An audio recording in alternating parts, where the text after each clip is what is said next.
let's talk about two topics. So I will put the link here in Slack for you all. There's a section in the handbook of Rails resources. If you've ever looked in resources, all kinds of goodies in here, right? Podcasts, online resources, how to do Git, books you should read, how's the internet work, various videos we think you should watch, like what really happens when you enter a URL to the browser, like the entire detailed description. Lots of good things in here. But in the Rails section are 4 pretty good how-tos that students need when they get to Capstone. So today we're going to cover, we'll see how far we get. If not, we'll split these into 2 different lectures. How to add a React app into your Rails app, right? Merge the peanut butter and the chocolate together, like a Reese's peanut butter cup. And then how do we add Auth0 to our React and Rails app? So first we've got to merge our React and Rails app, and then we can add Auth0 to it. This is why I'm saying you're probably a decent ways away in your plan to merge your React app and your Rails app, because you've got to do that before we can integrate Auth0. So in our work from last week, in our SDG Unit 3, Week 9, we've had these 2 repositories, SDG and SDG front end, and you may end up starting, and you will likely start your Capstone this way. You probably already have a Capstone front end, and you're probably about to go make a Capstone Rails app, right? Database Postgres, Skip Spring, API, etc. But there are 2 separate Git repositories, and there are 2 separate folders. When we go eventually to deploy our Capstone and to create our final Capstone repository, we're just going to have 1 repository. We're not going to keep a separate front end and a separate back end. And you could, if you chose, you could take the front end and deploy that to Netlify, and you could take the SDG back end and deploy that to where we deploy our back ends, and keep them as 2 separate repositories. Lots of folks do that. For instance, we are working on a set of tooling for Suncoast, where we're going to have a back end data system and a front end user interface for students to log in and see their homework assignments, etc. We will probably choose that method to deploy that, a different backend server and a different front-end server. It's a little more complex to manage that, so we're going to show you how to merge them into one repository and 1 app. So I'm going to follow along how to add a React app to your Rails app. This is the guide. I'm just going to follow this, and we're going to talk about it. You don't have to necessarily code along unless you feel like it, because this whole repository and guide is here, right? So the React app is going to be the root of your site. So when you go to myapp.com or whatever you're going to name your thing, right? sdg.domain.com / will be the root of your app, which will be your React app. Any routes, any URLs the Rails app doesn't supply are going to end up being handled by the React app, by your front end. Right? Thus, you'd likely want your API to be in a namespace like /API. And if you create admin pages, and we may not talk about admin pages, they'll be in a namespace like /admin. Is this specific? Would this relate to how we would set up routes? Like it would be /API / component name or no. Whatever. So the API is for the back end. Right. Okay.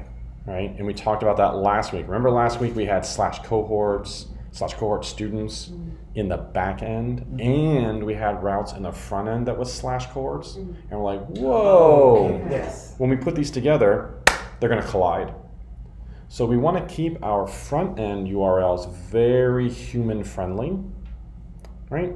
Because we don't want /blah /blah /blah blah blah blah blah blah blah blah for front end URLs. We want to keep them nice and simple. So your React routes are the only things your users are going to see. they're not going to see the API routes, which is why we added to our backend, we put all of our resources in a scope called API. So everything your backend is going to be in /API. Then your front end React routes can be whatever you like. You can name those whatever you like as long as they don't start with /API. So we're kind of reserving the URLs that start with /API to be for the backend. Right? So there won't be any confusion in the front end if this is a data API URL or is this a front end React router URL. You can safely ignore this part about /admin. Don't pay any attention to that. Right? So we already did this work in our React app the other day. I'll show you that when we merge it together and we talk some more. Okay? So your app when merged together is going to have /API. That's going to be all your Rails bits, right? All your REST API, create, read, update, delete, index, show, destroy, etc. And then everything else /whatever is going to be your React routes, whatever routes you create when you're doing your React router work.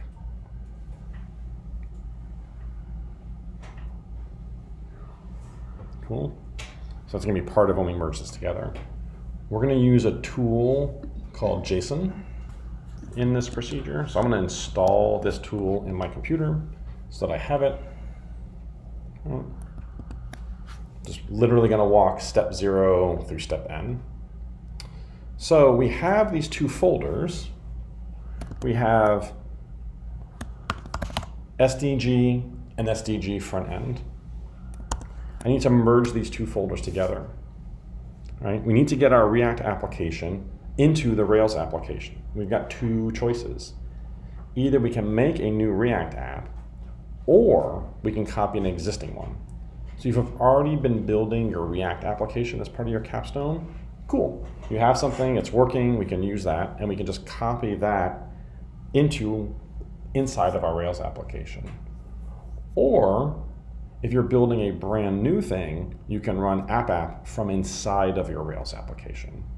Right? So I'm going to go through both of those, right? Choice A and choice B. Choice A is if you already have a separate React app you want to merge in. Choice B is if you're creating a brand new React app. For you all, for Capstone, you likely already have your React app, right? If you've been working on your HTML and your CSS, and you transform that static stuff into React, you created an app, and you already have that React app. Right? So most of you are likely to do choice A. Right? I'm giving you some things, like this is like future-proof. If you ever do this again, like after graduation, you make a new app, and you want to do choice B, cool, here's how you do that. But most of you for Capstone are going choice A. So we've got to copy the root of our React app into the root of our Rails application. So we can do that a couple ways.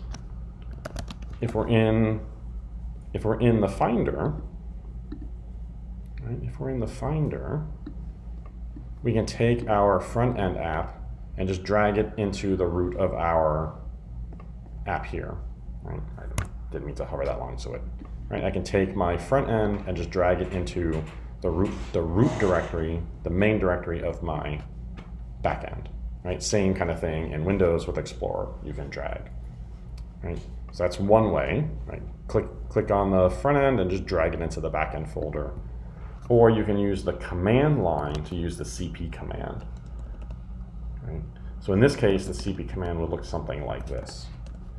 I would go into my Rails application and I would CP copy, and we're going to use -A -R. Actually, we just need -A, -A. SDG front end to here. So this says copy, and the -A means recursively, so all folders and subfolders, and this thing called preserve permissions and rights, from one directory up, SDG front end, to here.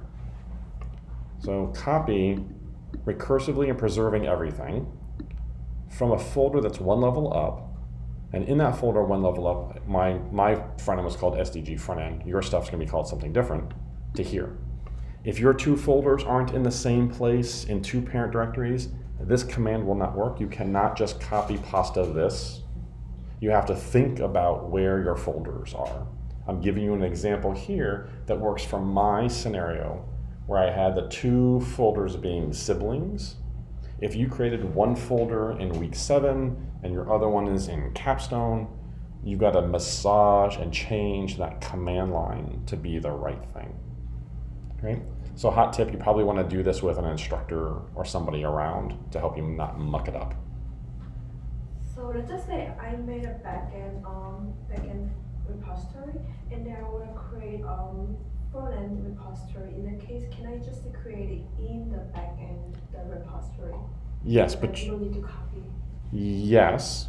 If you've already made your app and it's already a React application and it already exists, I would suggest you use option A. If you have not run app, have you run app for your Capstone yet? Not yet. Okay, then you can choose option B. Oh, you mean React? Yes, have you already done a React app for your Capstone? Yeah. Then I'm going to suggest you use option A that I'm demonstrating now. If you have never made a React app for your Capstone, if your Capstone work is just piles of HTML and you have not done a React app yet, then option B here would be appropriate. If you've already run a React Capstone front end, going to be much easier for you to use option A that we have here. Right? So either you can take your front-end React application and drag it and drop it into the main folder of your backend, or you can use the command line to do the same thing. This is the command line version here of clicking on your React application and dragging it into your Rails application. So we haven't made backend yet, right? You will at some point soon, yes. Right? So once we make it, we copy that to the Right. repository. Yeah. So see, remember I made the front end first, and we worked on the React for that, and then I made the back end, and now I'm merging the two together. Probably the flow you want to do for your Capstone, if you think about week by week by week by week what we've been doing. So let me use the drag and drop version. I'm going to take my front end, and I'm just going to drag and drop it into my SDG folder. Right? So now my front end app is sitting here inside of my Rails application, but it's named the wrong thing. I need to take this and rename it and call it client. So after I drag my front end React app into the folder of my Rails application, right, I'm going to rename it client. Here's the step that almost every student forgets, and it will give you a bad day. From the main directory of your Rails application, trash client.git. If you don't do this, well, what will happen is you'll have a repository inside of a repository on GitHub. It'll be like that movie Inception. And it takes us 15 minutes to undo that for each student. That was week 1. I was putting all the homeworks into each other. Yes. Yes. So after you move your React application in to your folder and you rename it client, you have to trash the client repository.git, right? Because your client React application was a GitHub repository and your Rails is a GitHub repository. Now we're telling the client, forget about the Git repository that you used to have. We're now sitting in one big repository. Right? So that will trash that .git folder. Right.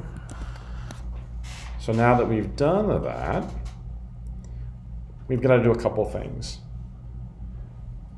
We've got to add that rack cores back into our application.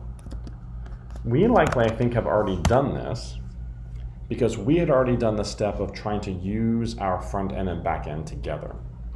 Right? So if you remember last week, we had to come into our gem file, and we had to, where is it?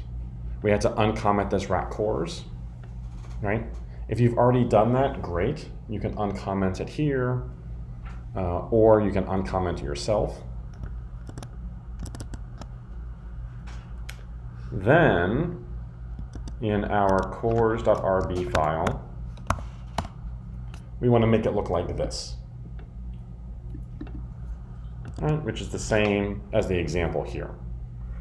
Which is localhost, which is Yeah. origins localhost. Yeah. The difference is here what we're doing is we have this if statement. So we're going to surround this whole configuration block with an if statement. Because we only want this to happen in development. So it's much like the example that we did last week, but it has an if statement around it. So this is what our config initializers cores.rb file will look like this. Right? You can simply copy this and paste it over top of what's in the ratcores file, or you can change it individually. Okay. So now we have to work on setting up the main Rails application to build and deploy our React application. If you remember when we were just doing plain app and we were deploying to Netlify, we would go into our directory and we would run like yarn build and then yarn deploy. This next set of instructions here sets up our Rails application to teach it that when we build our Rails application for deployment, which we'll probably talk about tomorrow, that it also builds our React application. So when we deploy our Rails application, there's a process for that. Now we have to teach it. When that happens, we also have to build our React application. So all of this code here sets up a package JSON in the main Rails application. So we run this from our main Rails application. We literally just copy and paste these lines of code into the terminal to our prompt. And when this pastes and I run it, right, it updates our package JSON. And what it ends up doing is it sets up these lines here, right? A build and a deploy. Right? And this is what's going to teach the Rails deployment to also build the React part of the application. That's what this part does. If it's like we go back there a bit, so on comment, course.rb does the same thing for the bundle add rec. Right. Course. It's the same thing. Yes. Yes. This just adds rack cores. If you go in and manually uncomment it, it's the same thing. Okay, thank you. Cool. So this configures the Rails application to build the React. Now we're going to work on doing a little bit of configuration for the React application. How would we then run this local? Would this? When we get to the end, we're going to show you all that. Okay. So first we do all the setup. Right. Then I'm going to show you how you will be running your project once they're merged together. Cool. Thank you. So if you noticed yesterday or last week, every time we made an API request in the front end, we had to say HTTP localhost 3000, right? Over and over and over again, because we were running the React application on port 3001, and we were running the Rails application on port 3000. Well, when we deploy our applications, we're not going to use Netlify, we're going to use a service called Heroku. They won't be on localhost anymore. So what we're going to do is in development mode, we're going to teach our React application that any request goes to localhost 3000, but when in production, it goes to the same server that we started from. So this line here that we run, this teaches the client, you see client package JSON, we're teaching it that when you're running, send all the requests to localhost 3000, because that's where our Rails application works. And we can take off all of that HTTP localhost 3000 BS out of our React application. You likely have not added any of that to your Capstone API work, so you won't have to take it out. You just won't write it in the first place, because this one line says, if you don't see any kind of HTTP server and port, assume in development mode that it's localhost 3000. So you'll see the style of API request I will turn our APIs into, and we won't have to type out all of that localhost 3000. Right? So when you do your APIs, you won't have to do any of that because you've preset everything to learn HTTP localhost 3000. Now, what happens is Rails is going to be getting all of our requests from our browser, and we have to teach it that if it sees a request that it doesn't know about, right, it gets to /troops, and it's like, I don't know. If I look at my routes, I don't see /troops. That request needs to go to the React code. So all of the URLs that the Rails application sees that it doesn't know is going to forward them to the React application. Right? So first, Rails is going to get a chance to look at your request and say, is this an API request? Nope. Oh, this is a React router request. I'm going to send it over to the React router code. And we're going to do that by creating in the config directory initializers. We're going to create a file called mount react app.rb. So let's tighten some of this up. In config initializers, we will make a new file called mount react app.rb. You can really call it whatever you like, but mount react app is a pretty good name. And we're going to copy this code into this file. Right. And this says, if we're running in production, after the Rails application has been initialized, read the client file, read the index.html that is our main React application, and send those requests there. Don't worry about understanding this code. It's not meant to be understood.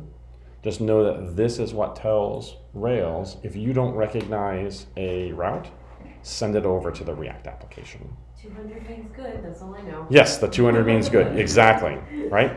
If you don't recognize a route, right, anything that matches here, we're going to send the client HTML React code to the user. Could this same, so what about similar kind of process be work for like 404s, or would you say, because this one I'm thinking there'll be just like the page will break on the front end and it'll just show the whatever the 200 error is. Is that correct, or? Kind of. What's happening is your browser makes a request to your server. Rails is going to pick up that request and say, let me scan through my routes. Remember we talked about scanning through the routes, right? The very first thing your Rails application does is look through all your routes looking for a match. And normally if it gets to the end of that list and doesn't match anything, it goes 404, nope. But we've also got this React application, right? That it has routes. So what happens now is it gets to the end of the routes and says I didn't match anything, and it sends it to your HTML. Okay. And then React picks that up and says, hey, I'm going to take a chance at matching this URL. And if it doesn't find anything, then your React application should show a page not found. Oh, okay. So if you want a page not found in your application, it goes in your React front end, not in your back end. Like a component? Mm-hmm. Just like Yep. At the end of your routes, okay. you could have a last component that says, hey, if nothing matched, show this not found page. Because React Router has a way to say, like a catch-all, like I got to the end of my React routes and I still didn't find anything. So we've scanned all of the Rails routes and found nothing. Then we send it over to the React app, we look at all of those routes and we find nothing. Then finally you can show a 404 page. Cool. So let's see. And that's the end, right? There's going to be some more setup when we talk about deployment, probably tomorrow. But we can skip this step 6 for now because we haven't talked about Heroku and deployment yet. So what we should be able to do now is in one directory, run Rails server. Now our server is listening on 3000. And in the same directory, we should be able to go into our client folder and run yarn start. Or in the case of our Windows friends, port equals 3001, yarn start. Right? So now we run our Rails application in the main directory of the Rails application. and we run our client, CD client, inside of the Rails application and run yarn start. Okay. So you run Rails server, then client, then master. Mm-hmm. So the only thing that's changed from running it is rather than be in a whole separate folder, you're in a subfolder of your Rails applications because they're merged together and your client lives inside of your, right? And here's our front end. Is the creating the folder client in which to keep the front end, is that naming convention like strict? It is. And is that built into the I guess the package, like yarn packaging? Yeah, it's built into the thing that I set up for you. Right. So I made the choice, Gavin made the choice to call this client, right? Because my instructions assume that that folder is called client. I could have chosen, it's Taco Tuesday, I could have called it anything. Right. I chose to call it client. That's why we're saying the folder is client. I understand that. Yeah. And would it like other, say like Gulp or those, I imagine those are similar, right? Grunt and Gulp are kind of these like, Yes. They're just like, anyway, I'm blanking on the term, but I guess they would then have their own naming conventions themselves that. We could still use, the naming convention choice is separate of the tooling, Okay, yeah. right? So the naming convention is separate of the fact that in this case, we're actually using a tool called Webpack. Okay, and so that's what I guess I was trying Right. to get to, because, The okay. tooling choice, whether we're using Grunt, Gulp, Webpack, or the next thing that comes along, Mm-hmm. is separate from the decision to call it client, Okay.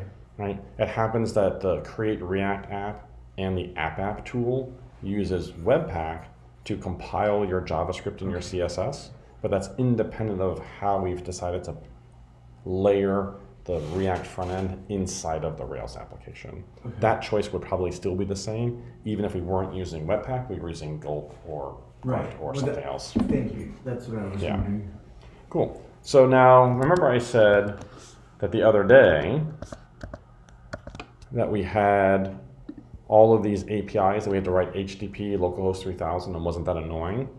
Notice now that all my Rails application and my client React is in one folder. I don't have to have two VS Codes open.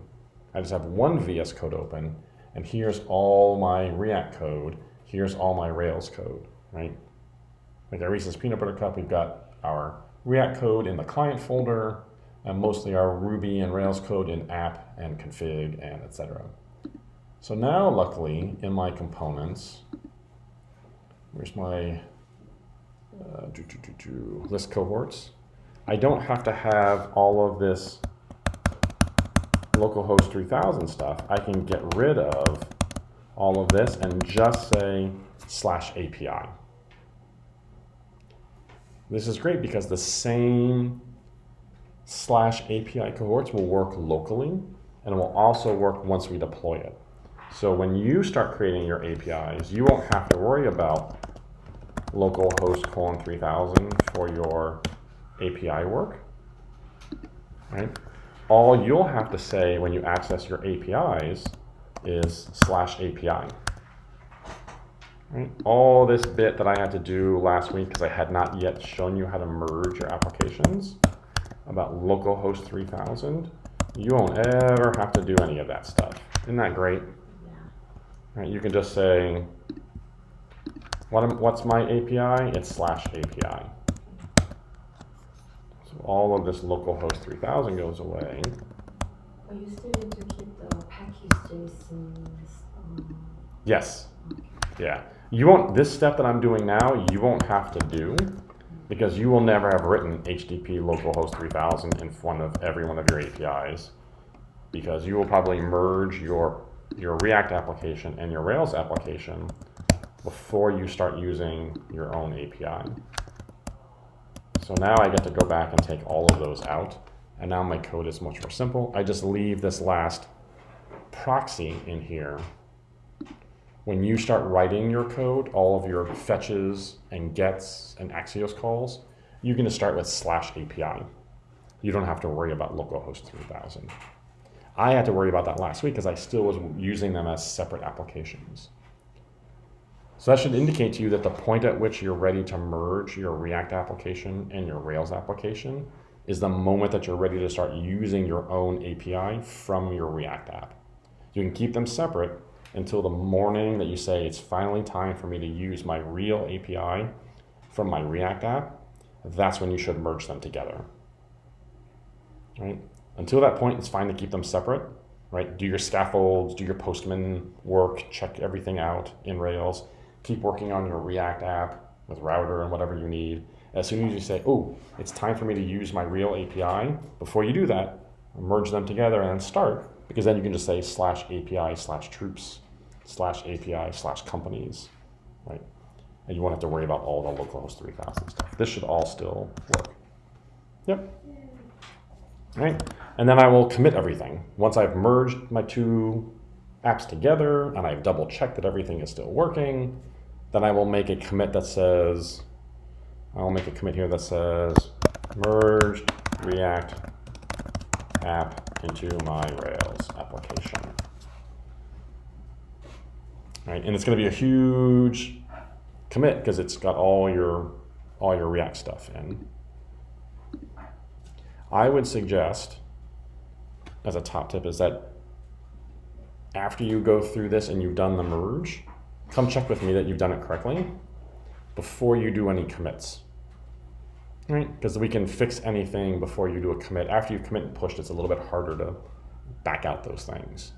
So when you're ready to merge your React app and your Rails app together, we'll flow through this process. Come check with me afterwards and I can double check that everything looks good before we commit that. Now all I have is my one project. I can take my front end GitHub repository. I can delete it eventually. You don't need to keep that around. You're welcome to. Most students tend to clean up their GitHub and get rid of the GitHub repository that was just their front end half and keep the repository that is your back end half. That should also say that when you create your Rails repository for your back end, name it after your app, right? Some students name it like cohort 13 final GitHub capstone project. Cool. You can always rename it later, but you probably want to, when you create your Rails application and the associated GitHub project, just name it after whatever the name of your capstone is, right? That will help you not having to rename your GitHub. Right? And that's pretty much it for merging your React application and your Rails application together, right? There are some tech details in here that might be interesting for you all. They're good, like week 13 kinds of things to go back and figure out, like, why did we have to do some of these things and how do the details of this work? For now, it'd be okay to saying, this is the procedure for merging these two things together. But there is some good learning for post-graduation as to why did we do this? How does some of this code work? Those are good things to research post-capstone. You can also just come and find me the day you're ready to do this, and I will sit with you and walk through this. I'll have you do it, but I will sit with you and walk you through it if you'd like. But this guide should walk you through pretty directly. You know, if it's 10 o'clock at night and you're ready to like keep working, you can just pull up this resource. And I would just say, just don't commit anything until you've checked with me, because I don't have to undo more GitHubs. I've undone enough GitHubs in the past. That's why this whole procedure got written. Oh, yeah. Yeah. And why this trash client.git line is so important. Cool. Any questions on this? Pretty straightforward step by step. Cool. The next thing we're going to talk about is adding Auth0. We're going to walk through a very similar setup for Auth0, but let's do that after a little break. I'm just wondering, the Auth02, like Auth02, I think. Auth2. Auth2. So, Mhm. yeah. Auth2. that's like just similar to this, but just an added layer of security. So Auth0 implements OAuth. Too. Okay. Yeah, Auth0 is a service that we're going to use. They implement the OAuth 2.0 protocol on your behalf, Awesome. Okay. right? So when you're going through and you're making up your